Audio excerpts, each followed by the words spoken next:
Alors, bonjour tout le monde. On est contente, Claudia et moi, de vous présenter aujourd'hui une présentation qui s'intitule «Mieux comprendre le vécu des jeunes ayant un parent atteint d'un trouble mental pour soutenir ensemble leur résilience».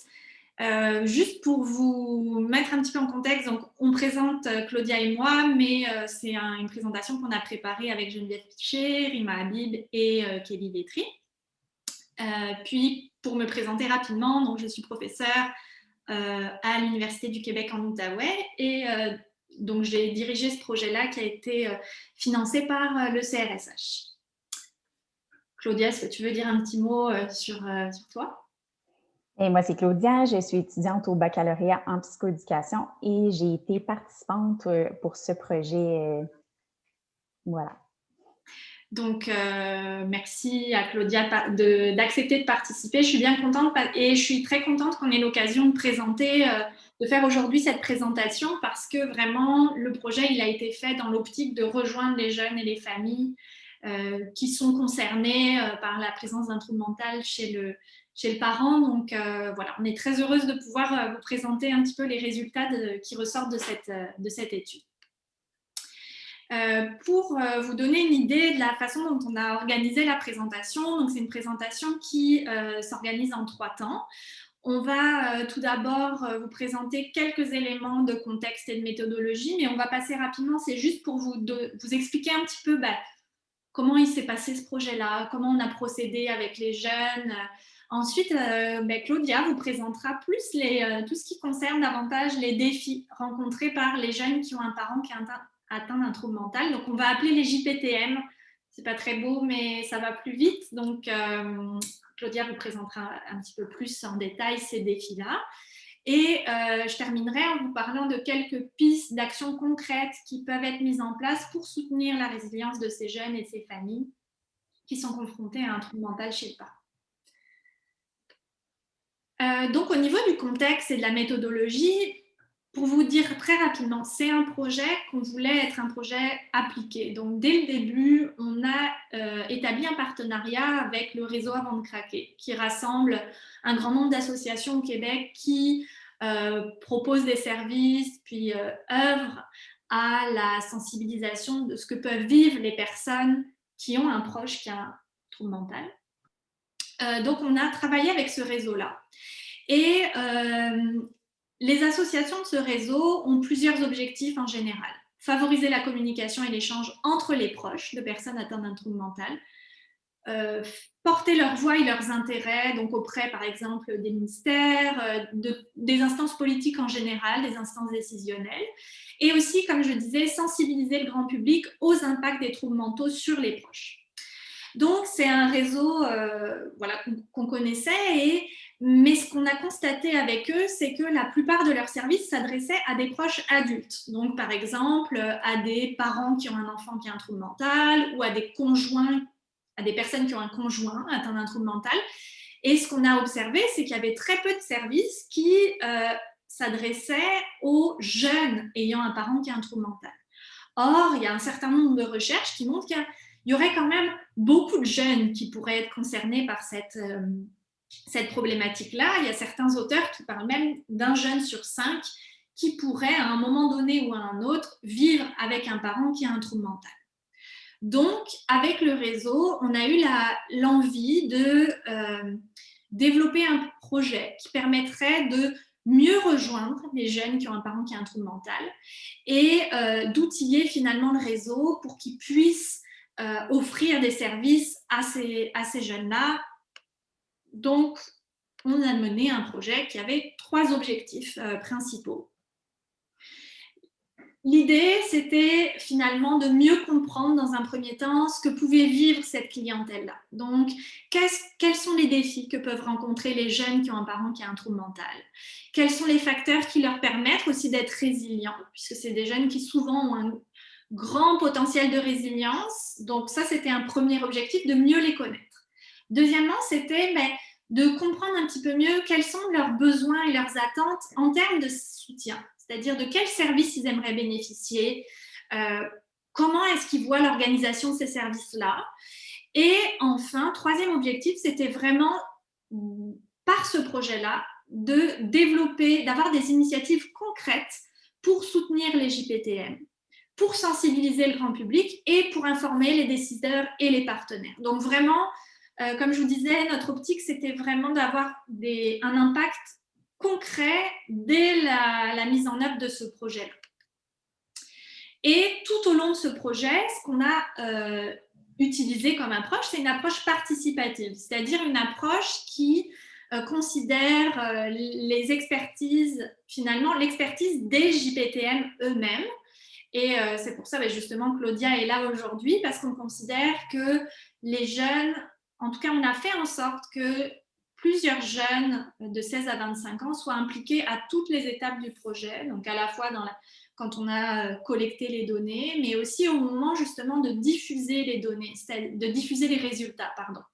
Donc finalement, Claudia est là aussi pour témoigner de tout ce qu'elle a pu apporter dans ce projet-là, puis aussi pour porter sa voix auprès d'autres jeunes qui ont un parent qui a un trouble mental.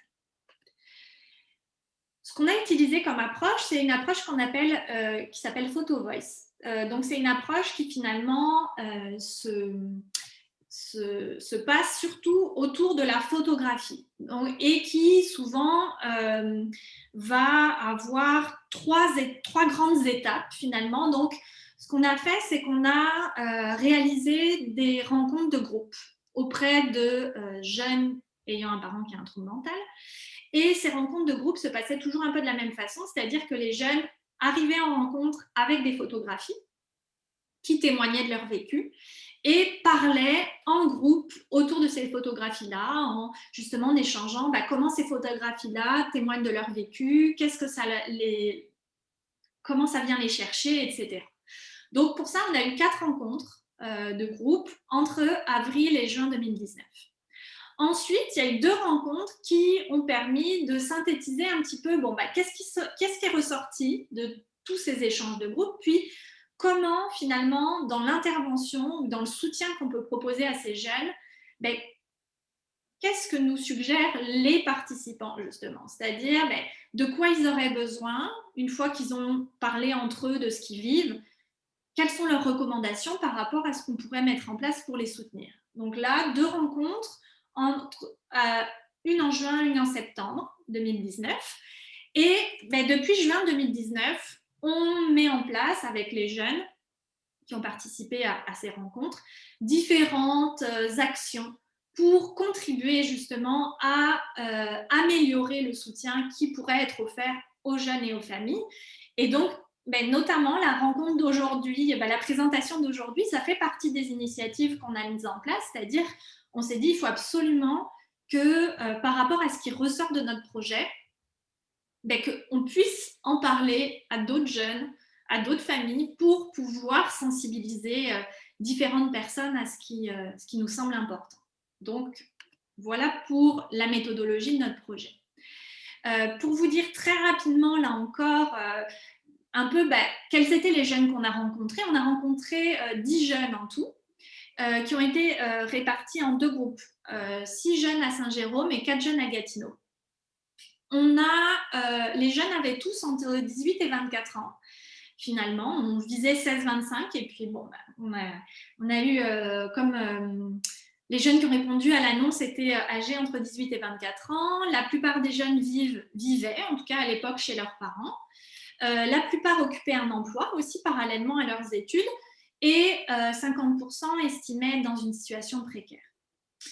En ce qui concerne le portrait clinique de ces jeunes-là, tous les jeunes ont dit que leur mère avait un trouble mental ou en tout cas avait un fonctionnement qui était significativement affecté par des symptômes liés à un trouble mental. Donc, autrement dit, certains jeunes n'étaient pas certains du diagnostic de leurs parents, mais étaient certains de pouvoir dire que, par exemple, le parent avait été hospitalisé plusieurs fois en raison de problèmes de santé mentale, etc. 9 jeunes sur 10 ont aussi rapporté qu'ils avaient d'autres membres de leur famille qui avaient un trouble mental. Parfois le deuxième parent, l'autre parent, parfois des membres de leur fratrie, parfois oncle et tante, etc. Et la totalité des jeunes ont rapporté qu'il y avait des problèmes de consommation dans la famille, consommation de substances. La plupart, justement, chez le parent, mais ça peut être aussi, par exemple, oncles et tantes, grands-parents, fratries, etc. Et 4 jeunes sur 10 nous ont dit avoir reçu eux-mêmes un diagnostic de trouble mental. C'est 4 jeunes sur 10, mais il faut quand même dire que la plupart des jeunes, la majorité des jeunes ont dit que bien que n'ayant pas toujours réussi un diagnostic, ils présentaient eux-mêmes, par exemple, certains symptômes anxieux ou certains symptômes dépressifs. Et ça rejoint un petit peu ce qu'on lit dans la littérature, c'est-à-dire que les jeunes qui ont un parent qui a un trouble mental sont souvent plus à risque de développer eux-mêmes des symptômes, tout en ayant aussi un grand potentiel de résilience, comme on va le présenter au cours de cette conférence.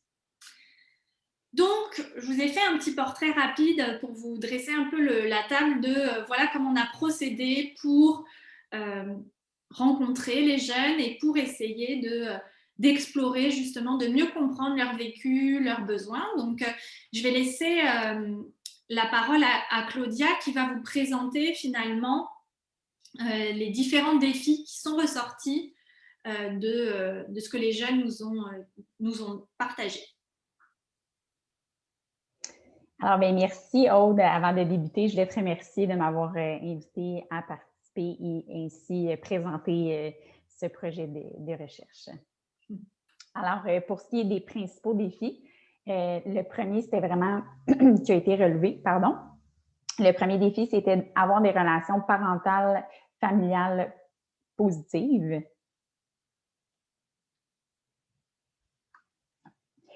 Alors, pour ce qui est qui a été signifié au début, c'était vraiment au niveau des difficultés relationnelles avec le parent atteint d'un trouble mental, au niveau de la communication qui était altérée, une fragilité de la relation, il y a une absence d'un regard valorisant, le fait que le parent a lui-même ses propres soucis, c'est vraiment aux jeunes, il n'y a pas nécessairement de regard valorisant de la part du parent, c'est-à-dire un faible soutien parental au niveau affectif, social, vocationnel et instrumental.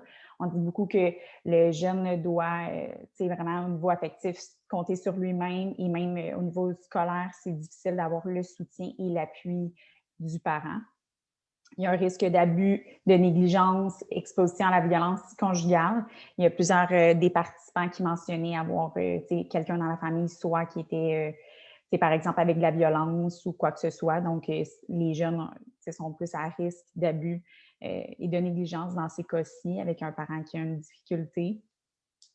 Les relations familiales, elles sont affectées, puisqu'il y a quand même une certaine fragilité. C'est difficile de créer un lien de soutien entre les différents membres de la famille. Et donc, c'est difficile de trouver un ancrage familial et de se sentir en sécurité, le fait que le parent n'est pas tout à fait présent pour le jeune.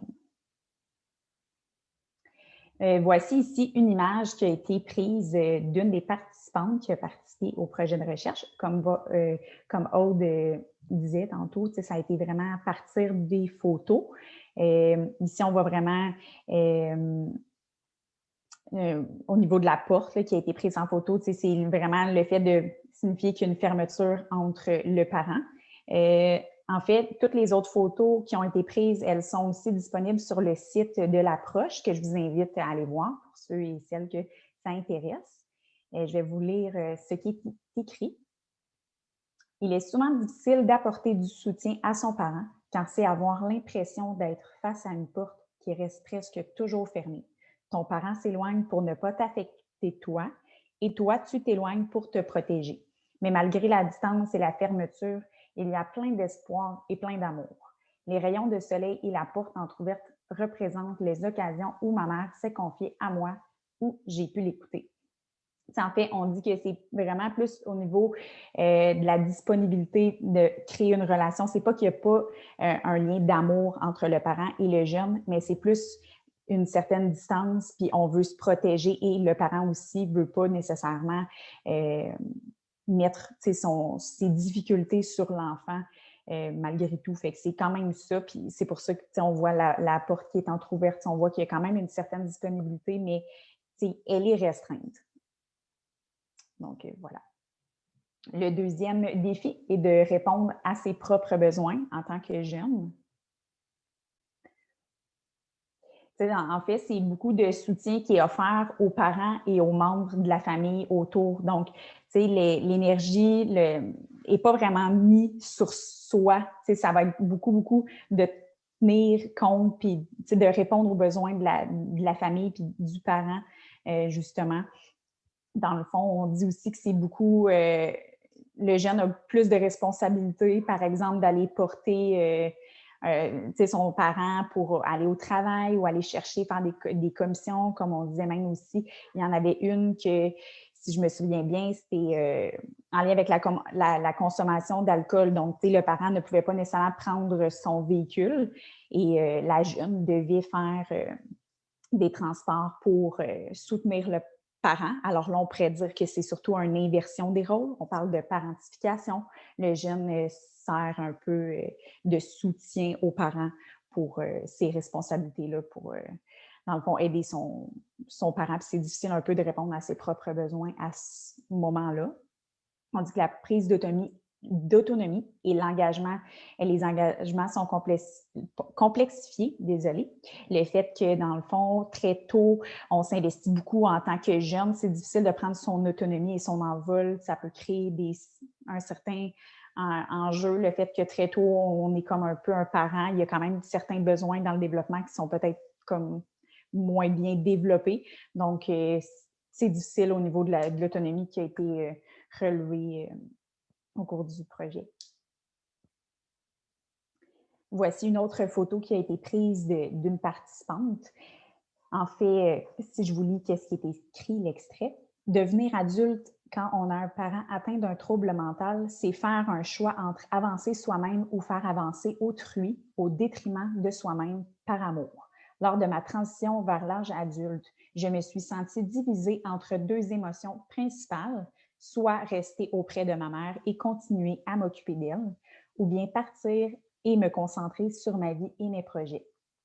Cette photo démontre les différentes émotions, réflexions et choix que je n'aurais pas traversés si je n'avais pas eu un parent avec une maladie mentale. » Ici encore, on voit vraiment que la jeune semble, elle veut répondre à ses propres besoins, mais aussi répondre aux besoins de son parent.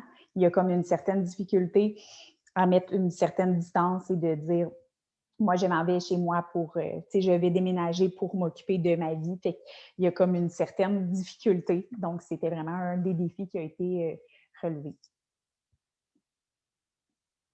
Troisièmement, c'est de se connaître et construire sa propre vie.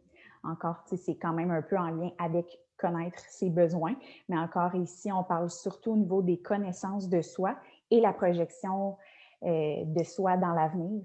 Le fait qu'on est beaucoup centré sur le parent, il y a une certaine confusion des rôles et aussi, on se laisse un peu de côté en tant que jeune. Alors, la connaissance envers soi, elle est moins grande. On a plus de connaissances envers soi, le parent ou même les autres, puisque, souvent, les besoins de la personne ont été comme mis de côté.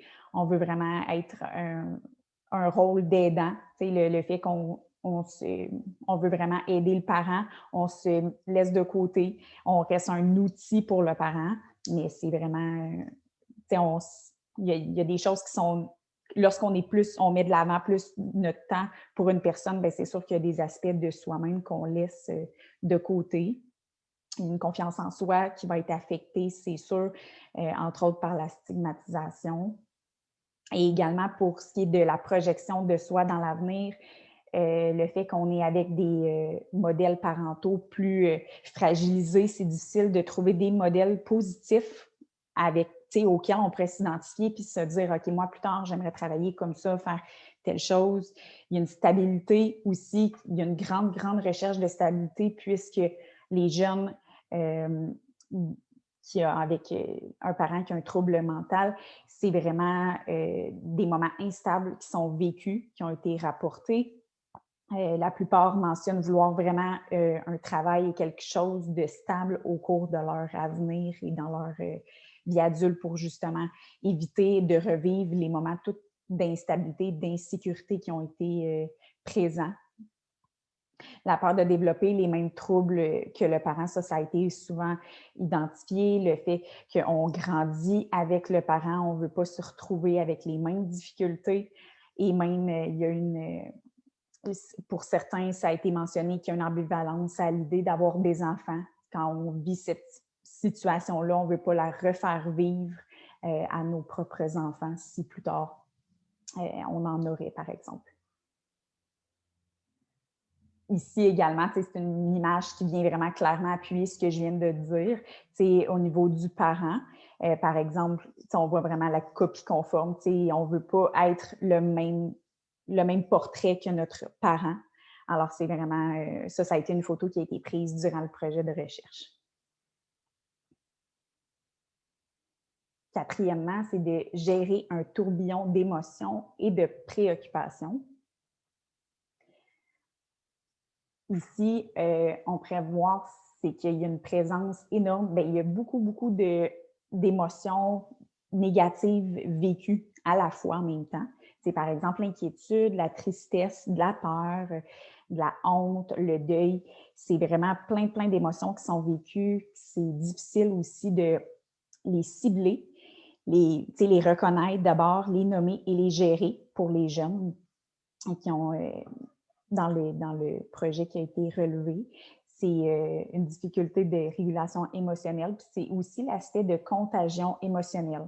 On a souvent remarqué que, par exemple, le jeune qui arrive à la maison et voit son parent dans un état plus dépressif, il y a plusieurs jeunes qui ont mentionné dire qu'eux aussi, à leur tour, vivaient la même émotion, la même humeur que le parent. Donc, c'est vraiment comme on pourrait dire une éponge, comme c'est vraiment l'aspect de contagion émotionnelle. Et aussi la présence de croyances négatives, le fait de se croire responsable du trouble mental du parent. C'est quelque chose de lourd de penser ça et de penser aussi qu'on est seul à vivre ce type de défi. Je dirais surtout que, bien, comme on a mentionné, c'est surtout lié au manque de connaissances en lien avec le trouble mental. Si on pense que c'est nous qui est responsable du trouble mental, c'est clairement, il y a un manque de connaissances là-dedans parce que non, ce n'est pas par la faute du jeune. Il y a une absence de communication aussi autour de ça. C'est difficile de parler de ça, ça peut rester tabou. Donc, l'enfant peut garder ça sur ses épaules. Et nous-mêmes, on voyait qu'on était entre les participants, entre nous-mêmes. C'était souvent la première fois qu'on parlait de ça. Alors, on voit qu'il y a une certaine retenue. C'est difficile d'en parler. On ne sait pas à qui en parler, puis est-ce qu'on va se faire juger. C'est pas facile. Donc, dans la famille même, c'est la même chose. Ça va être difficile de communiquer toutes ces émotions-là et de faire comprendre qu'est-ce qui se passe, par exemple, entre les différents membres de la famille. Il y a aussi une impression que tout tient à un fil, c'est-à-dire qu'il y a tout le temps comme une notion de danger. On pense tout le temps qu'il va y avoir quelque chose de grave qui se passe, qui peut se passer. Donc, l'impression que tout tient à un fil, elle est omniprésente. Ça aussi, également, c'est une des participantes qui a pris cette photo. Là, on voit plein de vêtements. Je ne ferai peut-être pas la lecture vu que c'est quand même un long texte, mais ça ici, ça vient vraiment comme expliquer le trop-plein d'émotions qui est vécu. Il y a différentes couleurs. Les couleurs sont associées à des couleurs. Les couleurs sont associées à des émotions, désolée. Par exemple, le rouge, c'est lié à la colère. La participante, elle dit qu'elle a vécu beaucoup de colère envers elle-même et envers même sa mère. En fait, c'est pourquoi qu'elle a ce trouble-là. En même temps, ça a été aussi beaucoup une colère avec la vie, de ce qui se passe, de cette situation-là, pourquoi elle se retrouve avec ça. Il y a aussi le violet mauve, que là, c'est le deuil, la crainte, savoir ce qui va se passer, on ne sait pas trop, on est tout le temps dans un certain, tu marches dans le fond sur un fil, tu ne sais pas, est-ce que tu vas perdre l'équilibre? Il y a vraiment une notion de perdre l'équilibre. On parle aussi, tu sais, le bleu, elle veut dire que, tu sais, c'est la dépression. La mère, elle avait un diagnostic de trouble au niveau de la dépression, mais elle n'en avait pas. Mais c'est sûr qu'il y a des moments de dépression, comme je disais plus loin, quand tu vois ton parent déprimé, il y a des chances que toi aussi, ton humeur soit affectée, que tu aies vers la déprime. Le jaune, en fait, c'est pour la trahison. Encore là, tu sais, tu te sens trahi, tu sais pas comment que tu peux... tu n'as pas comme le filet de sécurité et la relation avec ta mère que tu aurais voulu. Tu sais, il y a il y a une trahison là-dedans que tu as de la peine par rapport à ça. Donc, voilà, on voit que tous les vêtements sont entremêlés. C'est comme un peu dans une tête. C'est comment on peut avoir plein d'émotions qui sont c'est un tourbillon d'émotions, c'est pas quelle cibler. Puis, dans le fond, c'est difficile justement de cibler les émotions. Alors, c'était cette image qui évoquait pour les différentes émotions négatives. Et finalement, le défi qui était identifié, c'était de demander de l'aide formelle et informelle. C'est quand même un défi, en fait, au niveau de la famille proche, d'aller demander de l'aide. On voit que c'est déjà des personnes dans l'environnement qui sont déjà fragilisées. Par exemple, s'il y a des frères et sœurs qui sont déjà assez dans un état fébrile ou que s'il faut marcher sur des œufs, ça peut être difficile de communiquer ça puis de vouloir comme demander de l'aide. Aussi, l'aspect des préjugés à l'égard des personnes qui ont un trouble mental, ça rend vraiment la demande d'aide plus difficile, comme tantôt ce que je disais.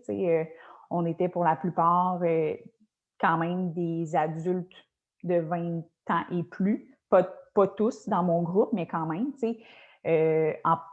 Quand tu te rends compte que c'est la première fois que tu parles de ça, ça fait quand même plusieurs années que tu tiens ça en dedans de toi, puis que tu te sens vraiment moins bien. Fait que, là, on le voit vraiment qu'il y a un manque de considération, un manque de compassion. C'est pas un sujet qu'on aime aborder puis qui a été appris. C'est comme si on s'est fait dire tu n'en parles pas, tu gardes ça pour toi. Mais en fait, ça peut juste plus nuire à long terme. De continuer ça comme ça, là, ça peut devenir lourd. Et ça peut également, il y a une peur aussi de nuire au système familial, de parler de ça. Qu'est-ce que les autres vont penser? Est-ce que ça va faire des frictions, des chicanes?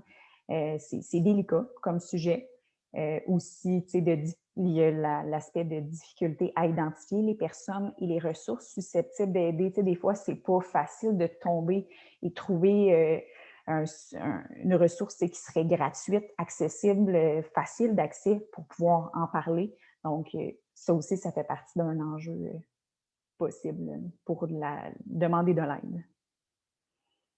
Alors, voilà pour ce qui était de ma partie avec les défis. Merci. Je réactive mon micro. Merci Claudia pour ta présentation. Puis vraiment, c'est ça, en écoutant Claudia, je suis toujours touchée.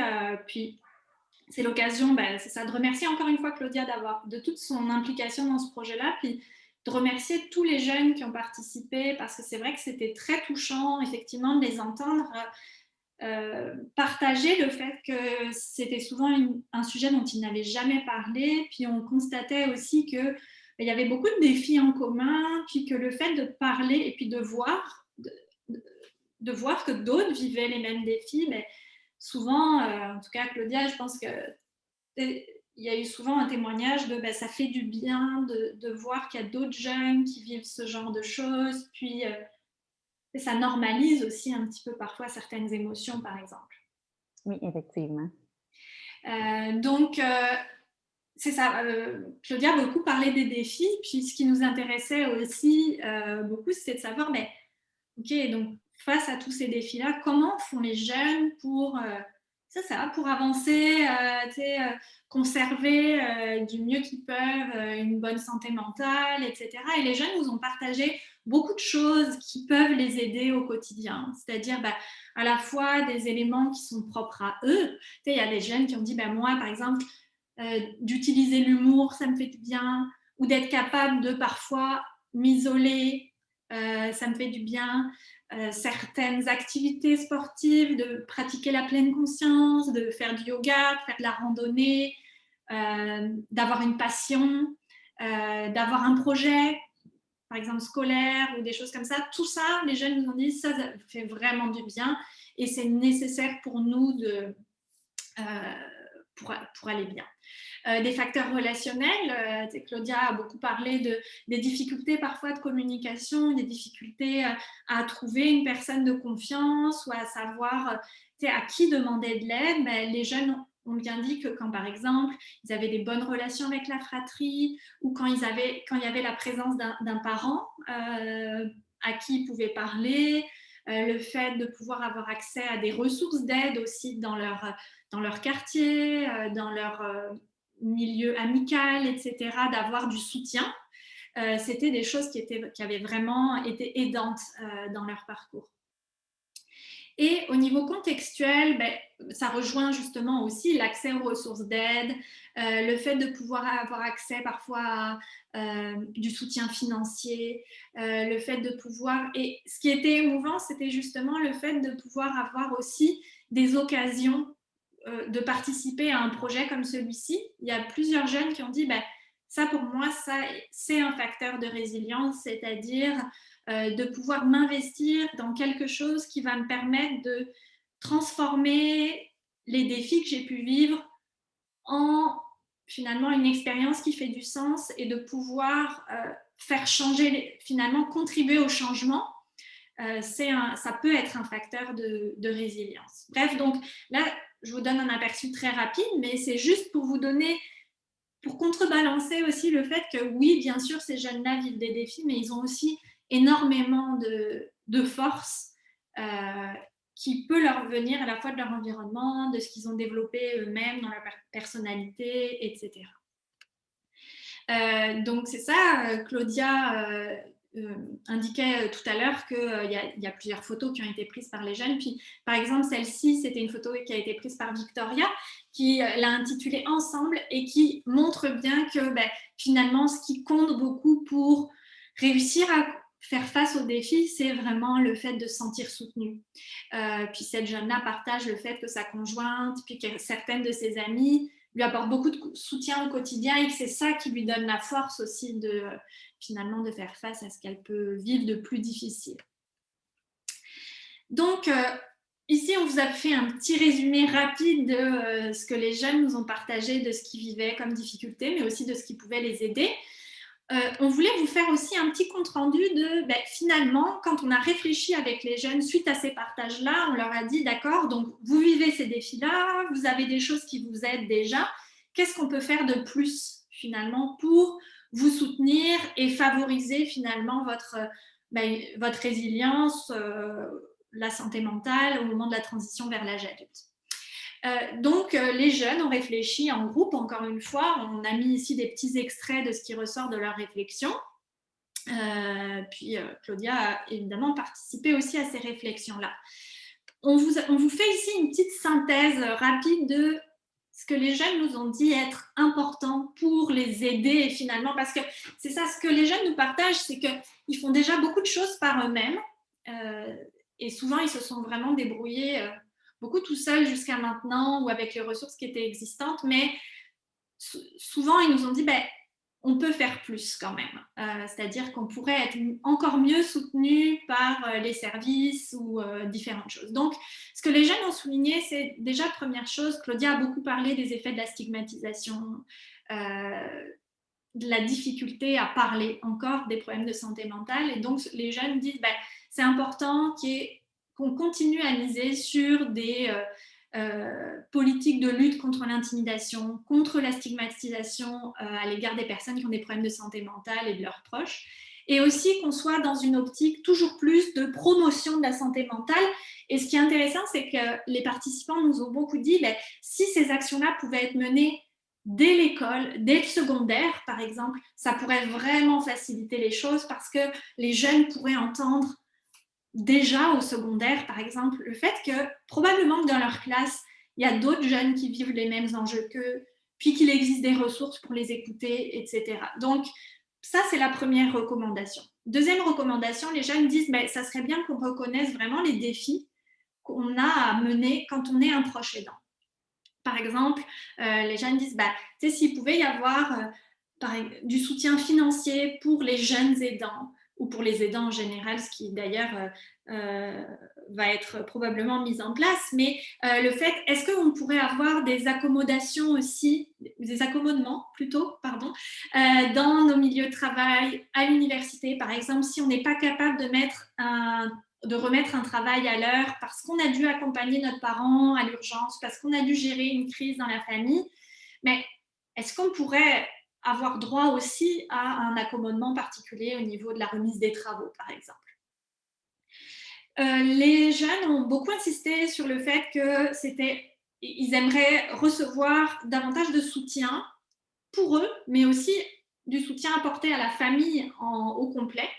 Et on soulignait que ce soutien-là pouvait prendre différentes formes. Donc, ça pourrait être du soutien financier, du soutien logistique. Par exemple, les jeunes ont dit ça serait bien qu'on puisse avoir accès à des distributions de repas de temps en temps ou à du ménage à domicile pour pouvoir aussi avoir un peu plus de répit quand c'est eux qui sont en général chargés de ces tâches-là.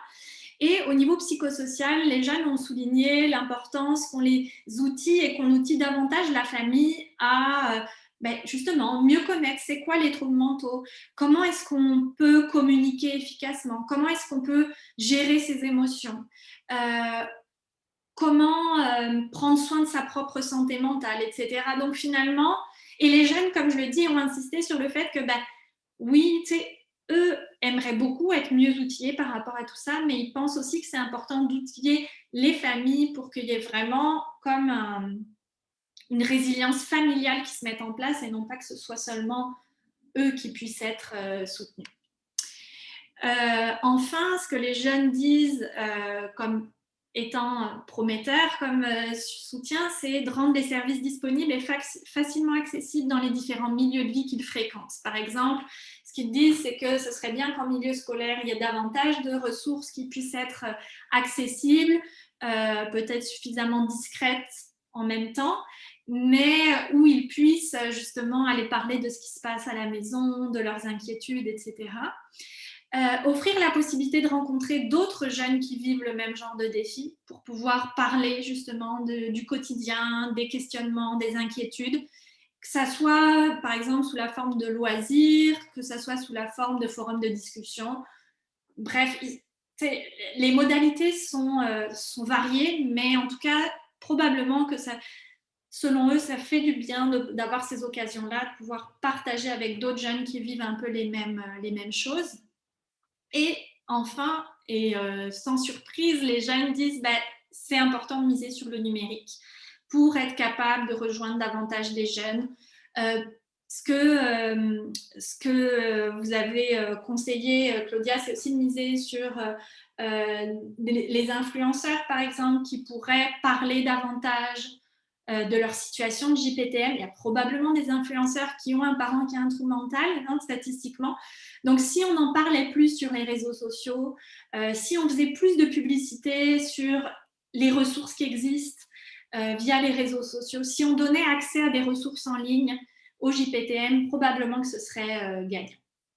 Bref, c'est vraiment un grand résumé de ce que les jeunes nous ont dit, mais c'est ça, on voit le temps passer, donc on synthétise un petit peu. Ici, on vous a partagé le témoignage d'une jeune qui disait finalement, ce dont on a besoin, c'est juste de pouvoir à un moment donné parler de nos émotions et qu'on nous écoute là-dedans. C'est-à-dire que ce que dit cette jeune, c'est que c'est pas forcément... On n'a pas forcément besoin de beaucoup plus à certains moments que juste de pouvoir dire « Ok, c'est difficile, c'est lourd, j'en peux plus ». Et elle dit déjà, si on reçoit cette écoute-là de notre entourage, des intervenants, c'est déjà un immense pas pour des jeunes qui, justement, n'ont pas l'habitude peut-être de parler de ce quotidien-là. Comme je vous l'ai dit juste au tout début de la présentation, ce qu'on voulait, c'était ne pas en rester à ces recommandations, mais c'était aussi de faire des choses concrètes avec les participants pour contribuer déjà au changement et pour faire avancer les choses. Donc, on a mis en place un certain nombre d'actions avec l'équipe de recherche, puis les participants. Ce qu'on a fait notamment, c'est qu'on a déposé un mémoire, par exemple, dans le cadre de la rédaction de la politique pour les personnes proches aidantes. Donc, pour informer les décideurs de qu'est-ce que vivent les jeunes qui ont un parent qui a un trouble mental, puis comment soutenir ces jeunes-là qui ont souvent un rôle de proche aidant. Donc, on pense que justement, ça va vraiment avoir un impact très concret et à court terme sur des mesures qui pourront être prises pour mieux soutenir ces jeunes-là. On a réalisé différentes conférences, différents webinaires. Aujourd'hui, c'est un exemple, justement. Et ce qu'on a fait aussi avec les participants, c'est qu'on a co-créé des outils pour la plupart destinés vraiment aux JPTM eux-mêmes ou aux familles. Vous allez voir un petit peu, on vous présente ici les outils. Premièrement, ce qu'on a fait, c'est qu'avec évidemment l'autorisation des participants et avec leur contribution, on a créé une exposition en ligne pour regrouper finalement les photos qui avaient été prises par les jeunes, puis aussi tous les textes que les jeunes avaient rédigés pour accompagner leurs photos. Claudia vous disait tantôt que vous pouviez accéder aux photos en ligne. On vous invite vraiment à aller voir l'exposition. Vous avez le lien justement ici pour accéder à l'exposition et vous allez voir vraiment les différents témoignages qui ont été apportés par les jeunes.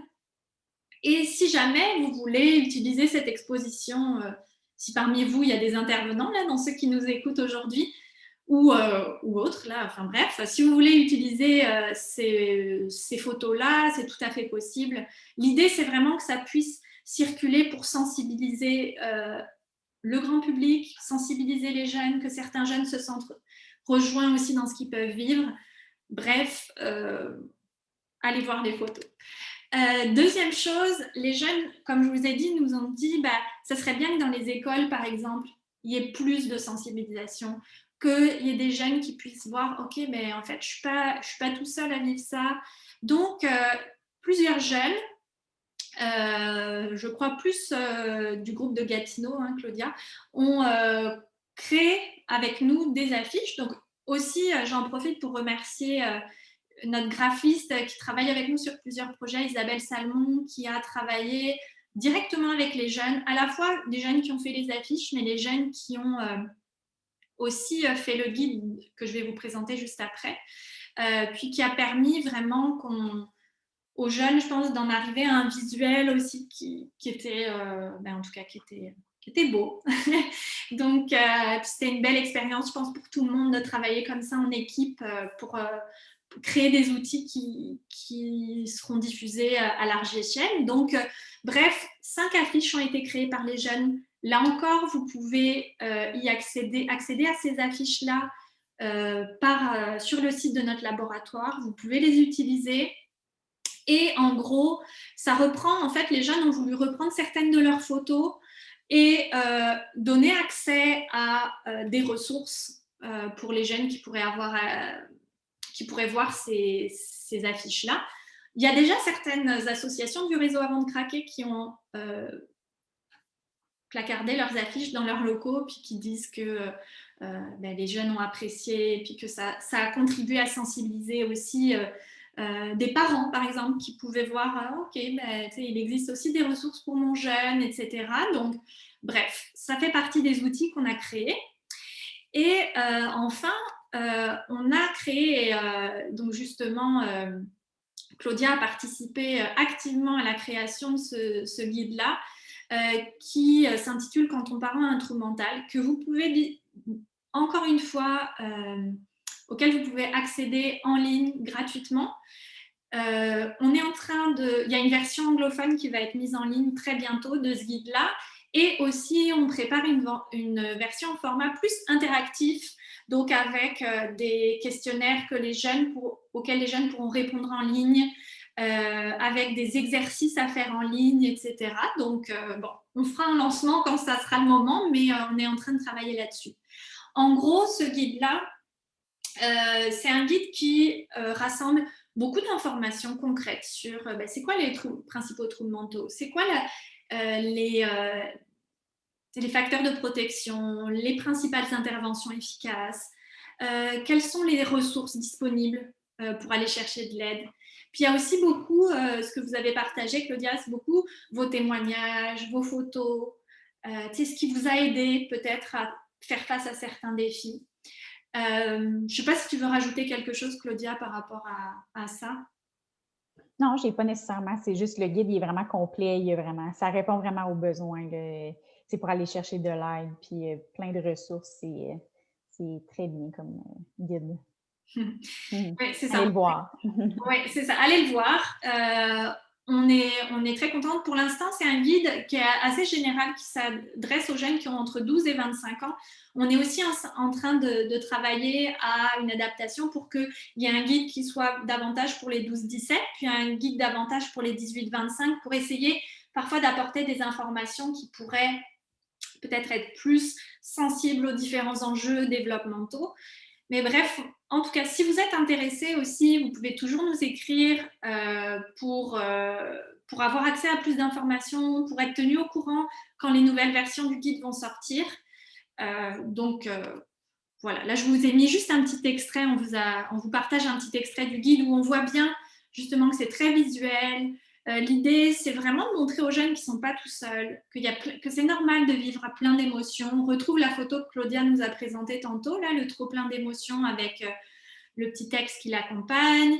Il y a des chiffres clés qui permettent aux jeunes aussi de se rendre compte que des informations clés qui peuvent aussi aider à mieux comprendre ce que le jeune vit, à mieux comprendre pourquoi il vit tel ou tel type d'émotion. Donc, encore une fois, allez voir le guide. On serait contente aussi d'avoir des retours, peut-être, si vous avez l'occasion de le consulter. On est toujours ouverte aussi à recevoir des commentaires parce qu'on peut toujours prévoir des nouvelles versions, améliorer, enrichies. Donc, n'hésitez pas à nous donner vos impressions. Donc, bref, on en arrive à la fin de la présentation.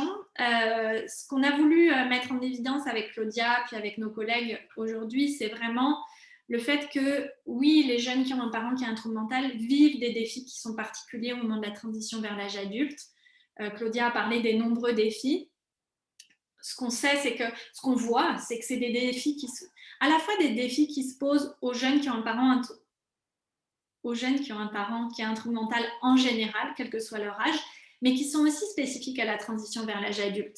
Claudia parlait justement de tout ce qui est prise d'autonomie, construction identitaire, comment je me projette avec des enfants, comment je me projette en tant qu'adulte. Ça, c'est des défis qui s'ajoutent vraiment au moment de cette période développementale qui est la transition vers l'âge adulte. Puis, ce qu'on a beaucoup aussi voulu souligner aujourd'hui, c'est que ce sont des jeunes qui ont des ressources immenses, qui ont mis en place beaucoup de choses pour faire face aux défis qu'ils rencontrent, mais que ces jeunes-là considèrent qu'on pourrait en même temps offrir davantage de soutien à eux et à leur famille pour faciliter leur résilience. Donc, oui, ils ont des ressources, mais ce n'est pas une raison pour ne pas améliorer ce qui peut leur être proposé.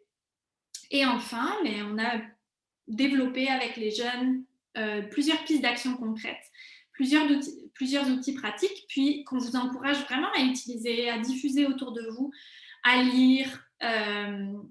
On pense que c'est comme ça aussi que les choses vont pouvoir évoluer, qu'on va pouvoir lutter contre les préjugés et c'est ça, et soutenir la résilience de ces familles-là.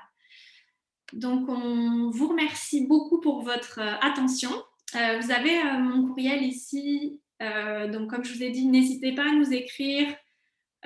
C'est certain qu'on vous répondra pour nous faire des commentaires sur cette présentation. On va être aussi disponible pour le chat qui aura lieu, en tout cas, en même temps. Bref, ça fait bizarre parce qu'on est en différé là, mais bref, on est disponible pour répondre à vos questions sur le chat au moment du colloque. Puis, je ne sais pas, Claudia, si tu voulais dire un dernier mot.